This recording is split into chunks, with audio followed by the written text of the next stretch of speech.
Good evening and welcome to the 6 o'clock news on the 2nd of October. What is very autumnal, wet and windy and autumn-like. I hope you'll stayed in the warm and dry this afternoon. It's good to be with you again. In our headlines tonight, local motorists are being warned of delays on Abbotsbury Road as works start to remove a pedestrian crossing. Work is due to start on Monday, the October the 4th, for the removal of the crossing near to the turning to Holland Road, and will see temporary traffic lights used to control the traffic. The work is expected to take a week. It's one of a number of roadworks scheduled for next week, and we will catch up with some of the others in our traffic and travel section later. The removal of the Abbotsbury Road crossing comes after Dorset Council said the current usage no longer meets the criteria for a signalled controlled crossing in the location. Michael Kelly, who's president of Weymouth and Portland Access Group, said and objected to the council's plans for removal of the crossing, said the presence of a crossing near Holland Road has the effect of calming traffic speed in this densely populated commercial and residential area. Although only a pedestrian crossing, it assists cyclists wishing to access the northern end of the Rodwell Trail. It's submitted the removal of this crossing will have disproportionately high detrimental impact on people with disabilities, on elderly people and on people caring for young children.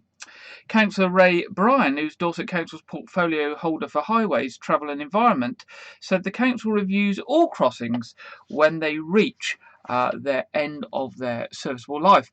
And a survey of pedestrians and vehicles in this vicinity of the crossing was undertaken last year, and it was determined that the current usage no longer meets the criteria for a signal controlled crossing.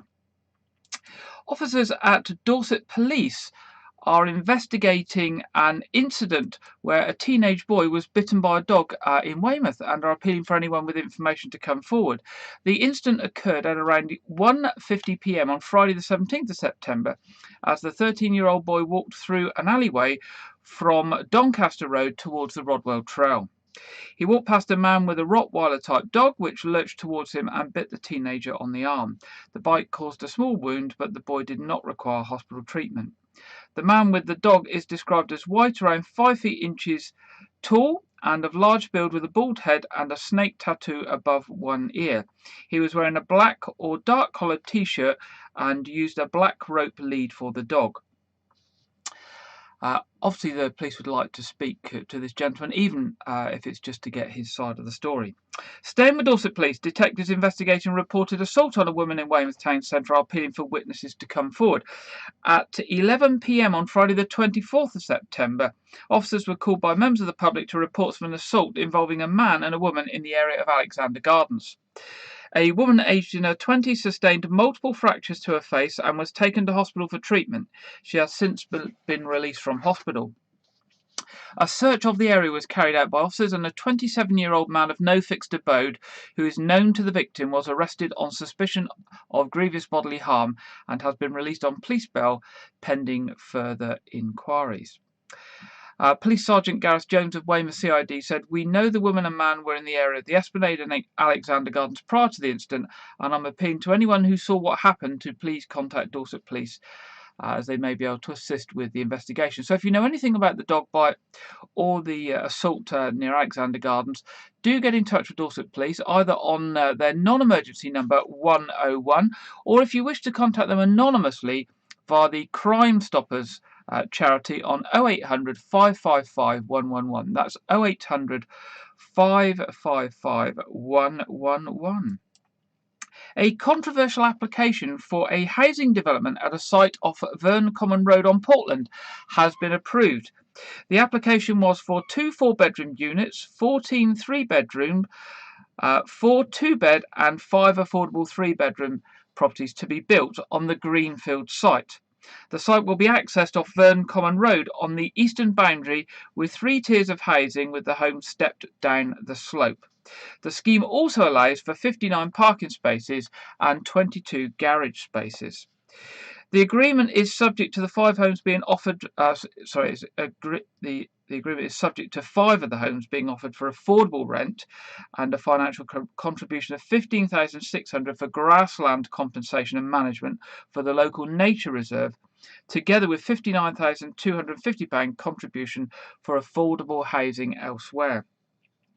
Residents had objected about the loss of the local open space, some of it used by children and dog walkers, with the rest as grazing for horses.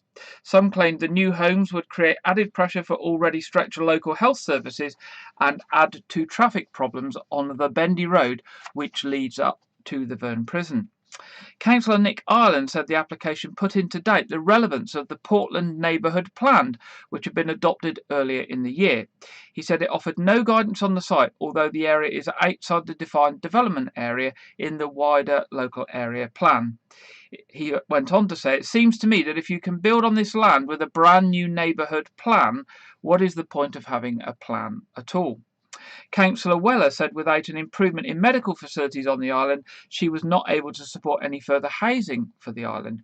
She said the site would be a beautiful place to have a home with its views, but said it was unlikely that many local people would be able to afford to live there. Many of these homes will end up as second homes, she warned. The vote was cast and 5 were in favour and 3 against, so it was planned. What's mentioned in this planning application, an application for planning and development has also been submitted for a proposed skate park and parkour area at Weymouth Marsh. Weymouth Town Council plans to spend £350,000 on the proposal. And if, like me, you don't know what a parkour is, it's a free running area with obstacles for climbing, running and jumping. So it's an athletic and acrobatic discipline incorporating an aesthetic element, if you look at the dictionary definition. People in Dorset can now access free technical advice thanks to the expansion of the Dorset Council Volunteer Digital Champion Service. Now, we've heard about digital champions many times before, but it has expanded, so it's good news. I know many of our people who watch and listen to us have actually used digital champions. Since the COVID restrictions were lifted, the Council's volunteer digital champions have gradually resumed their face-to-face advice sessions. From this autumn, the volunteer champions are available, or will shortly be available, at 13 centres across Dorset, from Ferndown in the east to Bedminster in the west, and from Portland in the south to Gillingham in the north. And in addition, the Council's digital hotline phone service on 01305 221048 is now open 5 mornings a week for anyone who would like help over the telephone. The digital advice service at libraries and community centres is already providing a hit with residents. A local resident said she could now take more advantage of her iPad has to offer thanks to the help she received from digital champions at a session in her local library. She said, "I've had my iPad for 3 years and I could do the basic things such as searching the internet, sending emails and taking photos, but I wanted to know what else I could do, in particular connecting it up with other devices like my phone." Any residents who want to get to grips with technology can find volunteer digital champions locally. Now, the 3 places they're currently locally are at Portland Library, and that will start on the 7th of October, on the 1st and 3rd Thursday of the month at 2 p.m. to 4 p.m. At Weymouth Library every Tuesday, 2 p.m. to 4:45 p.m. and at Littlemore Library every Wednesday morning. If you're going to a face-to-face session, you need to book in advance by contacting the Digital Champions hotline on 01305 221048 or the library or community centre that they are at. And again, that number is operational in the morning from 10 a.m. to 12 noon, and you can book a face-to-face session or you can get help over the telephone if you prefer that. Safe Drive Stay Alive, which is a initiative by Dorset and Wiltshire Fire and Rescue on behalf of Dorset Road Safe, is returning to schools of Dorset to ensure its life-saving message still reaches young people. COVID-19 meant that the flagship road safety programme aimed at year 11 to 13 students had to be delivered digitally.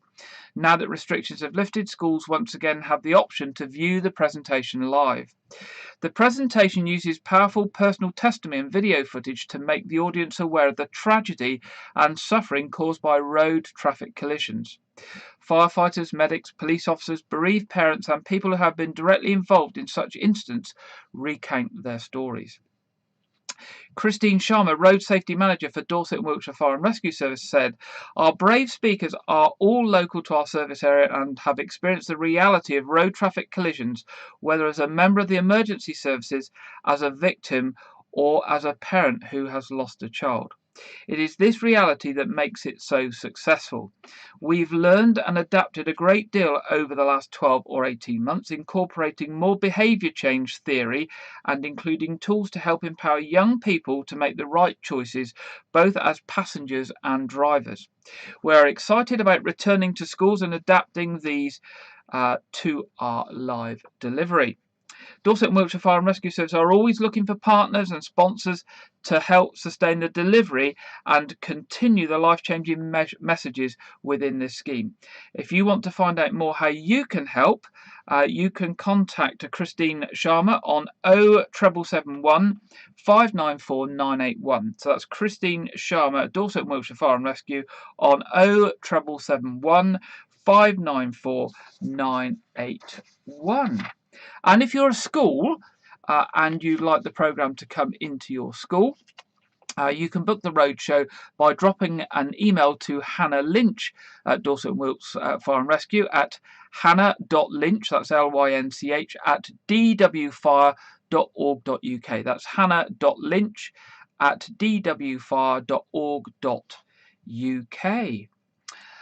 Local drivers could face another week of delays as long queues at filling stations and the demand for fuel remains strong. This has come from Policing Minister Kit Malthouse. Mr Malthouse said that there needs to be an improvement in the situation in the coming days and that Boris Johnson stands ready to review matters if there is a deterioration. It follows a warning by the Petrol Retailers Association that filling stations were running out of fuel faster than they could be resupplied, with 1 in 4 forecourts having run dry. But what does this mean for those who have to drive to get to work? Because if you can't get fuel and you can't get to work, then this could be an issue for you. Well, Matt MacDonald, who's partner and expert employment solicitor at Shakespeare Martineau, has this week given advice to employers and employees. He said if it's feasible for employees to commute using alternative transport, then an employer can ask them to do so. If this results in the employees incurring additional costs or having to travel for longer, technically it isn't the employer's problem, as it's up to staff how they commute to and from work. However, some employers may choose to cover any extra costs incurred by employees. It's also worth bearing in mind that those employees who can work from home and presumably have done to a large extent over COVID will probably be expected to be allowed to do so again, at least in the short term. And this may be an alternative suitable way to avoid a difficult or expensive commute. It says employers should consider taking a pragmatic approach in this regard to ensure harmonious employee relations. Employers who choose to cover extra travel costs will largely be doing this to maintain goodwill rather than because of any legal obligation. The position is different to those employees driving for work, for example, those who have to visit patients or customers or clients. And for travel of that nature, the employer is much more involved and can't simply ask the employees to use alternative forms of transport and expect them to cover the extra cost. So, as we know, the crisis began after reports that a shortage of tanker drivers had led to a number of BP stations to close. This triggered a wave of media coverage and obviously panic buying by members of the public. Our message here from White Ridges TV is only go out and get fuel if you actually need it. There will be plenty of fuel around. There's no shortage of the fuel itself. It's just getting it to the stations. And if we allow the companies more time to refill the stations, then they'll soon get filled up again and we'll get back to normal. But also, please remember those who are expected to work and to look after us at times that things go wrong, like our police officers, paramedics, firemen, district nurses and doctors. who need to use their vehicles to get to us when things become horribly wrong. So please have some consideration for them at these times, because we would want them to be able to continue to offer their services to us. The Met Office, as you're probably aware, has issued a yellow weather warning for Dorset this weekend. A Met Office spokesperson said a spell of strong southerly winds is expected to affect some southern and eastern parts of England during Saturday afternoon and into the evening. Gusts are likely to reach 45 to 50 miles inland and 65 mile an hour along the exposed coast. The weather, which is actually happening now as we speak, is expected to last well into the evening. The Met Office has also said the UK could be hit by snow in a matter of weeks. Yes, snow in a matter of weeks. The weather across the UK continues to get worse with heavy rain and colder temperatures. But it could be set to get even colder, with meteorologists warning that many areas of the UK could be hit by snow in the next few weeks. Forecasters predict snow will fall as October falls into November on higher ground, meaning some could see a white Halloween.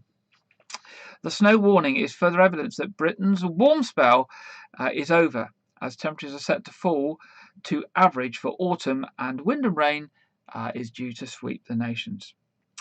So there we go, heavy rainfall expected, colder temperatures, wind, and possibly even snow. Wow, goodness, there we go. Also, finally, in our headlines this week, more good news for Weymouth Lifeboat. We've had some good news for Weymouth Lifeboat for several weeks. They've recently received a large donation. Oh, and the picture's not working, so I do apologise for that.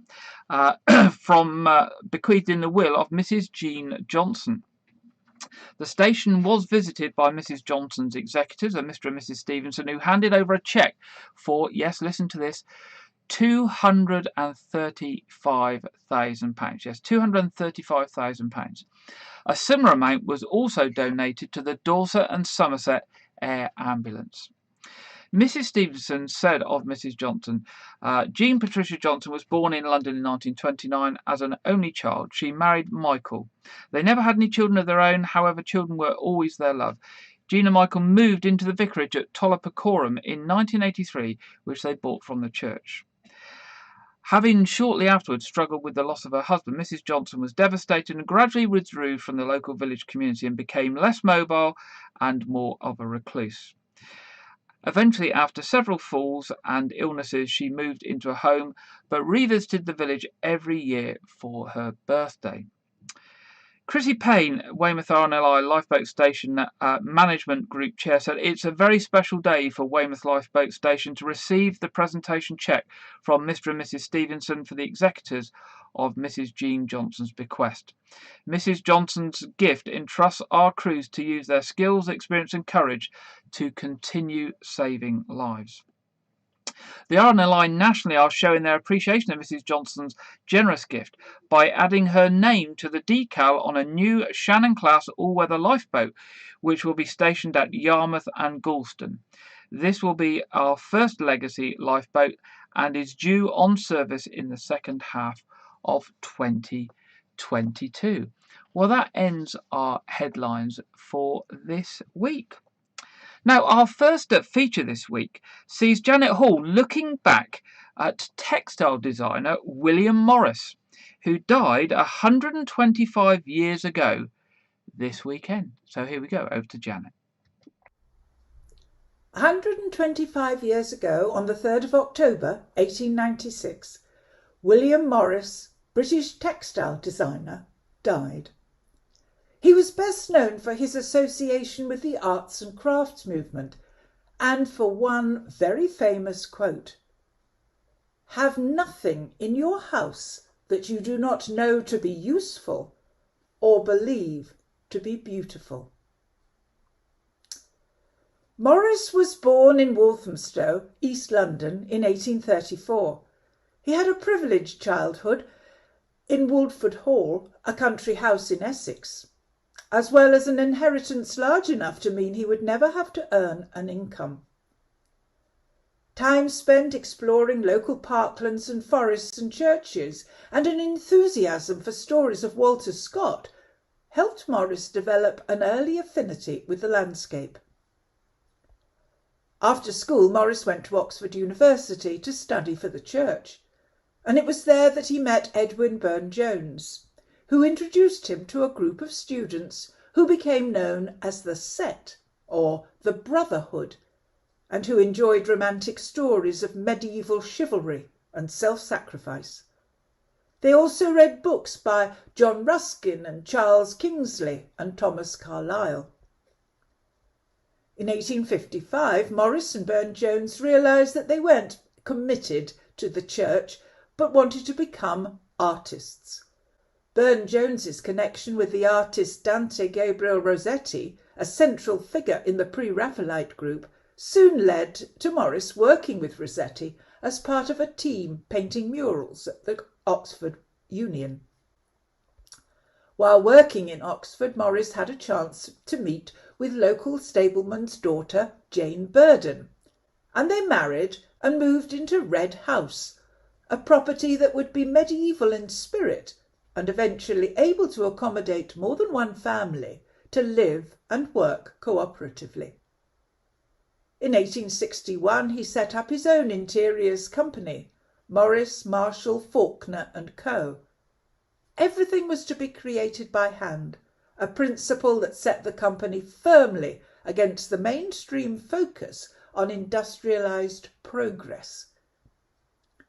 In the late 1860s, two prestigious decorating commissions helped establish Morris, Marshall, Faulkner and Company's reputation. One for a new dining room at the South Kensington Museum and another in St James's Palace. During this period, Morris was also working on The Earthly Paradise, an epic poem with an anti-industrial message that established Morris as one of the foremost poets of his day. He was also busy producing his first wallpapers, whose designs were inspired by English gardens and hedgerows. Over the next decade, he continued to design at an impressive rate, with fabrics and wallpapers sold in the shop that Morris opened in Oxford Street in 1877, a new kind of all-under-one-roof experience. Towards the end of his career, Morris began to focus increasingly on his writing. In 1891, the same year that he turned down the Poet Laureateship after the death of Tennyson, Morris set up the Kelmscott Press.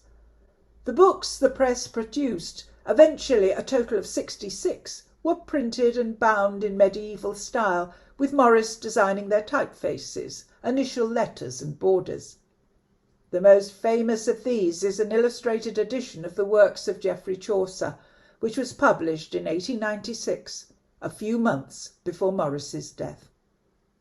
His designs are still enormously popular, and the chances are that you have something in your house which is either designed by William Morris or a replica of his work. Have a look. See you next week. Bye for now. Well, that's very interesting. I know that we've actually got some mugs that look very like those ones in the picture that Janet's showed in that report on William Morris. So I should be having a look to see if it says anything about William Morris underneath on the bottom. Our second feature this week is from our reporter Lydia, who is looking on the ban on traditional halogen light bulbs that actually came into force yesterday. Did you know that? From yesterday, you cannot get halogen bulbs in the shops. You now have to buy LED bulbs. So Lydia's looking at that for us this week. From yesterday, light bulbs that we have used in our homes for many years have been banned from sale. As part of the government's plan to tackle climate change, halogen bulbs can no longer be sold in the UK from the 1st of October, and customers will now have to buy LED-type bulbs. So why are halogen bulbs being banned? The ban on halogen light bulbs comes as part of a series of measures to address climate change. It is expected that the switch to LED bulbs will cut 1.26 million tons of CO2, which is the equivalent of removing more than 500,000 cars. The UK began phasing out halogen bulbs in 2018, with the government announcing in June that they would be pulled from shelves on the 1st of September this year. But this was updated to come into effect on the 1st of October. LED light bulbs are much more energy efficient, using 80% less power than halogen and fluorescent bulbs, making them much cheaper to run. The bulbs also last several years longer, meaning households will not have to replace them as frequently. A spokesperson for the Department for Business, Energy and Industrial Strategy said, "Phasing out inefficient, energy-intensive halogen light bulbs will cut 1.26 million tons of CO2. This one-month delay ensured these new requirements can be implemented effectively immediately once live." The government wants LED light bulbs to account for 85% of all bulbs sold by 2030. At the moment they only account for 2/3. Fluorescent lights will also be banned from sale in the UK, although this will not take effect until the 1st of September 2023. The ban will also include the sale of lighting fixtures with bulbs that cannot be replaced. While the ban on the sale of halogen bulbs will take effect from the 1st of October, households will not face a deadline to replace any existing bulbs in their home. Instead, they will be allowed to gradually replace any halogen bulbs they have in their home, as and when they run out. The Energy Saving Trust has previously estimated that it would cost the average household £100 per year to replace all halogen bulbs with LEDs. However, the costs of replacing them will pay off over time, as the switch could cut energy bills by more than £200 per year, according to Compare the Market research.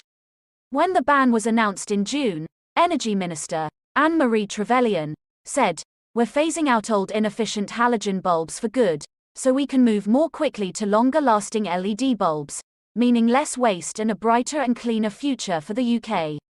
By helping ensure electrical appliances use less energy but perform just as well, we're saving households money on their bills and helping tackle climate change." The ban on halogen bulbs follows other energy-saving measures introduced in the UK to help tackle climate change.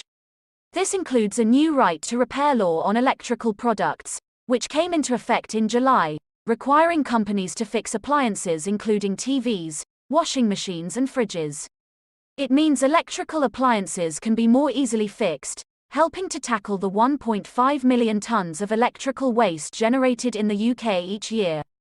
By making parts for repairs readily available, the lifespan of products will be extended by up to 10 years, avoiding having to throw appliances away prematurely, and cutting carbon emissions at the same time. Drivers are also being encouraged to use a more environmentally friendly fuel on forecourts as E10 replaced E5 as the standard petrol from September, and homeowners face a gas boiler ban from 2025 as part of efforts to introduce greener alternatives. Back to Gary in the studio. Thank you, Lydia, very much there, and telling us all about the fact that halogen bulbs are out of the shops now and that we all have to buy LED bulbs, and the other changes on the cards in the years ahead. Moving on to our third feature this evening. Next Sunday sees the return of the Lions and Purbeck Motocross, Weymouth Beach Motocross. So our third feature this week looks ahead to next Sunday. It reminds us of what beach motocross is like, in the hope that maybe some of our viewers would like to go and visit it if they've not visited it before. Next weekend sees the return of a big popular event in Weymouth. Weymouth and Portland Lions Club, together with the Purbeck Motocross Club, are gearing up to stage the annual motocross event on Weymouth Beach, after last year's event was cancelled due to the COVID-19 pandemic. This high-flying extravaganza over humps and bumps will be held on Weymouth Beach next Sunday, October the 10th, with bikes entering the sounds from 12 noon for practice laps. There will also be demonstrations on Saturday, the 9th of October, from 3 p.m.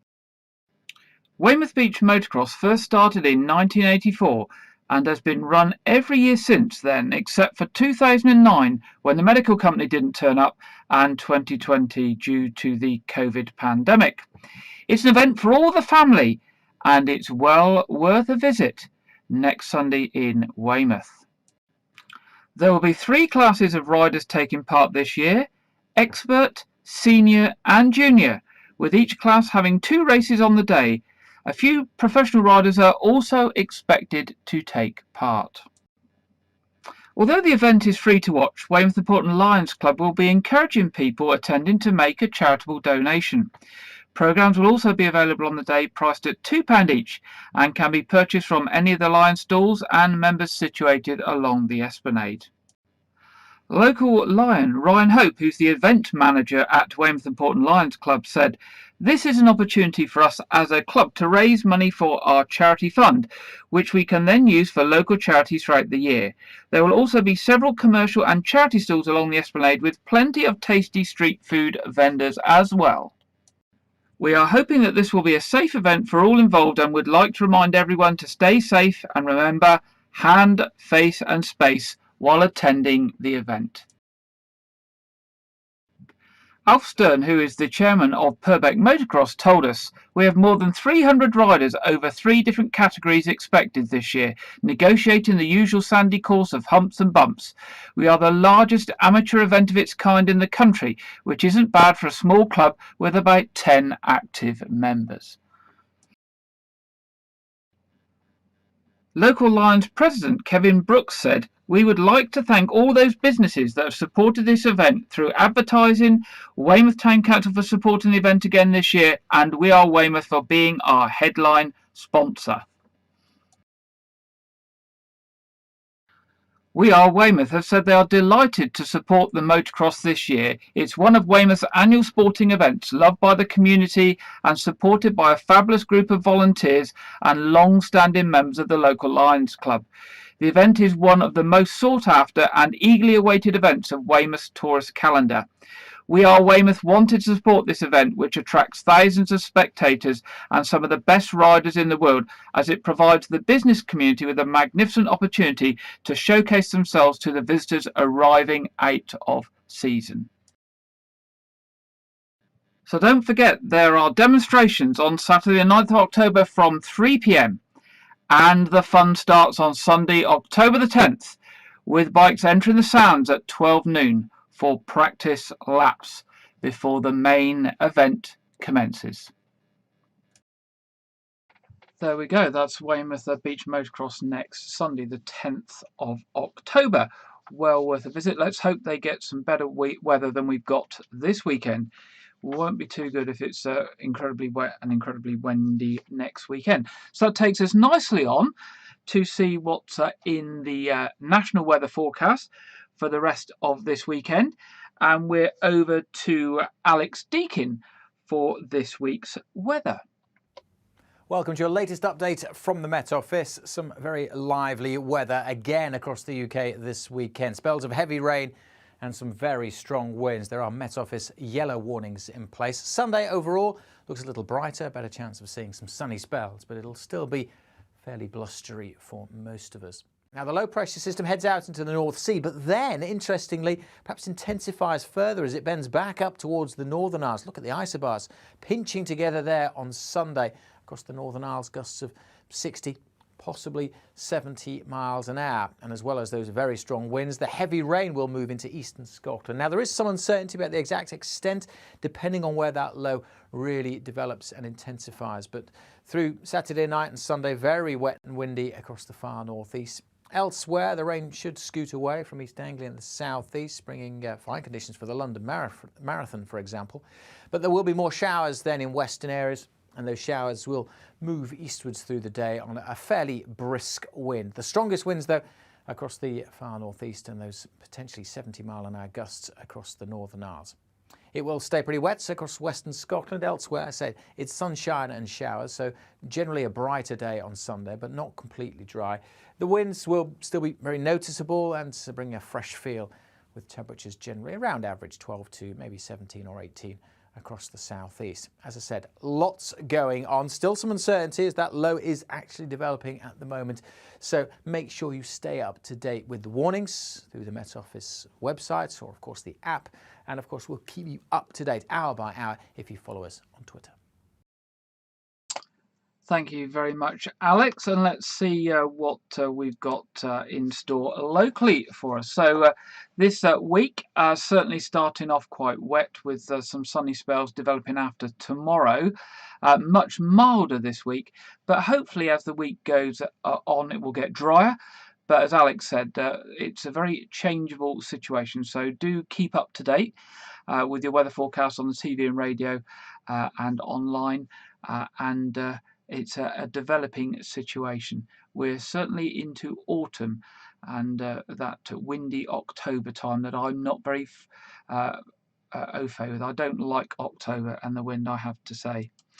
Right, so moving on then to our traffic and travel. Firstly, on the trains. Great Western trains are running an amended timetable this week, again, particularly in the evenings, and amended times and some bus replacement services, and it will affect the Bristol to Weymouth service. So do check before you travel. There are no pre-notified works on South West trains affecting services from Weymouth this weekend or the week ahead, so that's good news.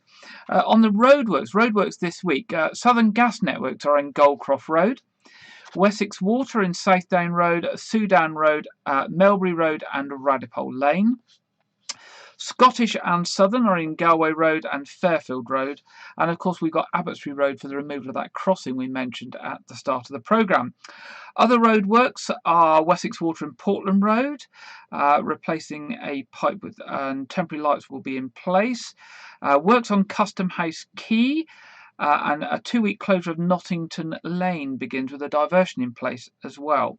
And there will be a lane closure in place on the Weymouth Way next to the Manor Roundabout. So lots happening in the week ahead on our road. So only travel if you need to.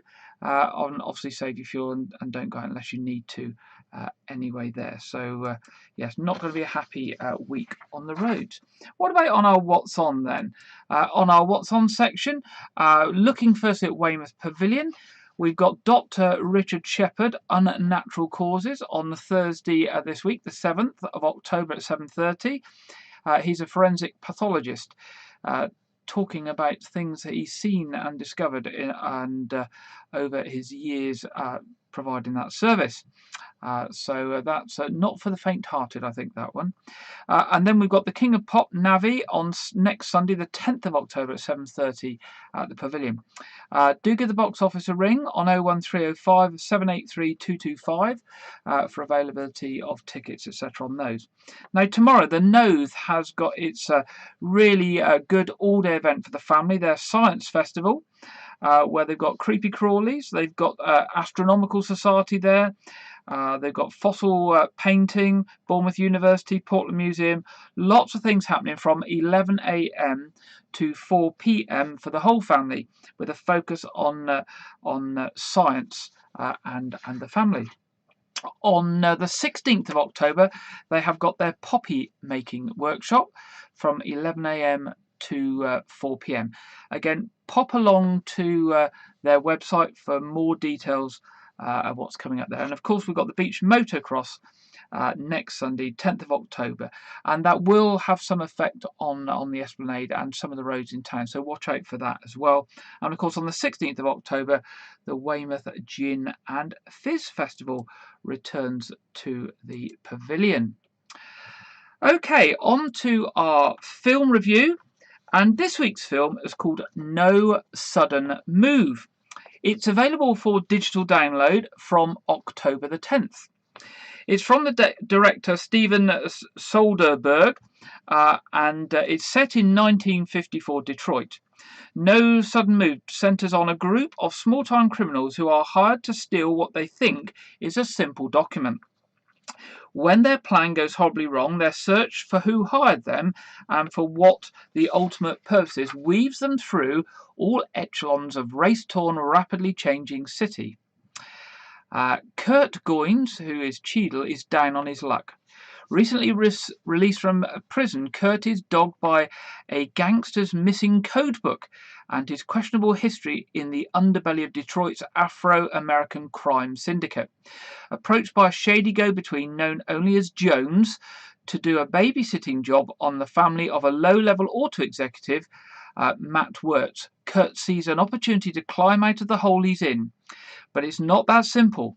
Turns out it's a three-man job as Jones recruits two more petty criminals, Ronald Russo and Charlie Barnes, to sit with Matt's wife, Mary, and two kids in their middle-class neighbourhood while Matt plays the unlucky pawn for Jones's mysterious boss.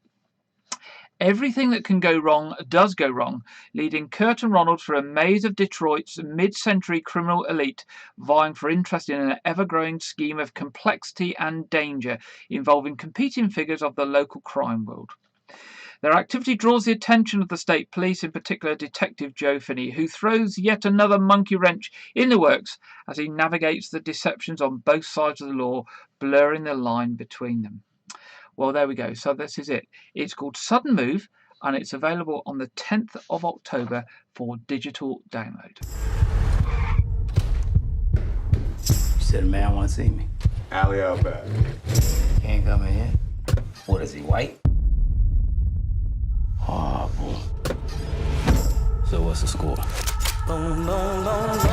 We're sending a man that works in an office to pick something up. You are part of a babysitting team watching his family while he does it. Good morning. Everything is normal, except... What do you want? Is that something you'd say? Normal Monday? I'm gonna shoot you right now. Can I go home now? Wait at the house after. What do you mean after? Right off of your What is going on? Come on, big guy. Yeah, what are we doing? We're following instructions. Are you helping me or are you not helping me? No. Thank you. Good setup, man. God called me, offering me $10,000 to turn you in. 15 for the white guy. Think you're the only one that can make a move? I can make a move, too. I have the keys. I like to listen to the radio. I'm gonna shoot you right now. Organized crime like the mob. Well, I guess that's the $64,000 question, isn't it? Knock you off of your feet. It's been a long day. I'll put this over you so I can relax. Thank you. You having a good time? Bang, bang, bang. Knock you off of your feet. So, how'd it go? Take you home with me. We had a little slip up at work. I don't think that's the end of that. Bang, bang, bang, bang. You chickened out. Oh. I'm gonna shoot you right now. The problem is you're not smart enough to know how not smart you are, which makes you unpredictable, which makes you untrustworthy. Why are you doing this, man? Because I'm going to get what's mine. I'm sorry. I'm gonna punch you now, sir. I'm punching you. This is going to be a punch. Boom, boom, boom.